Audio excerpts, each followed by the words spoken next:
ദീർഘനാളത്തെ നിസ്തുല്യമായ സേവനത്തിന് ശേഷമാണ് കുമൻപാറ ഫാത്തിമ ഗേൾസ് ഹയർ സെക്കൻഡറി സ്കൂളിൽ നിന്നും പ്രിൻസിപ്പൽ സിസ്റ്റർ പ്രീതി, ഹിന്ദി അധ്യാപിക റീന ജെയിംസ് എന്നിവർ പടിയിറങ്ങുന്നത്. സ്കൂളിനായി ഇരുവരും നൽകിയ സേവനത്തിനായുള്ള സ്നേഹോപഹാരമായിട്ടായിരുന്നു സ്കൂൾ ഓഡിറ്റോറിയത്തിൽ യാത്രയെ ഒരുക്കിയത്. സ്കൂളുമായി ബന്ധപ്പെട്ട പാഠ്യേതര പ്രവർത്തനങ്ങളിൽ അധ്യാപകർ ഇരുവരുടെയും പ്രവർത്തനങ്ങൾ ചടങ്ങിൽ സംസാരിച്ചവർ ഓർത്തെടുത്തു.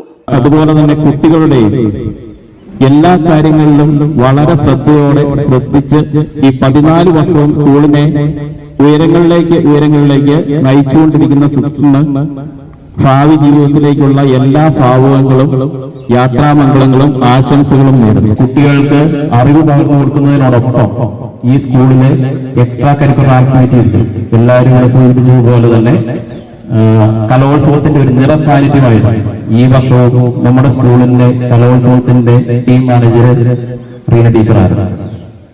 റീന ടീച്ചർ കുട്ടികളെ മത്സരത്തിന് കണ്ടെത്താനും അതുപോലെ ഒരുക്കി സമയാസമയങ്ങളിൽ കുട്ടികളെ മത്സര സ്ഥലത്ത് എത്തിക്കാനും വളരെ ശ്രദ്ധ ചെലുത്തിയിരുന്നു.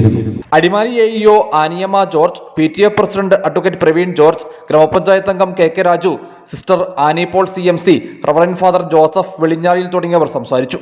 യാത്രയപ്പിലും സ്നേഹവിരുന്നിലും സ്കൂളുമായി ചേർന്ന് പ്രവർത്തിക്കുന്ന വിവിധ മേഖലകളിലെ വ്യക്തിത്വങ്ങൾ പങ്കെടുത്തു. ചടങ്ങിൽ അധ്യാപകർക്ക് സ്നേഹോപഹാരങ്ങൾ കൈമാറി. News bureau, Adimali.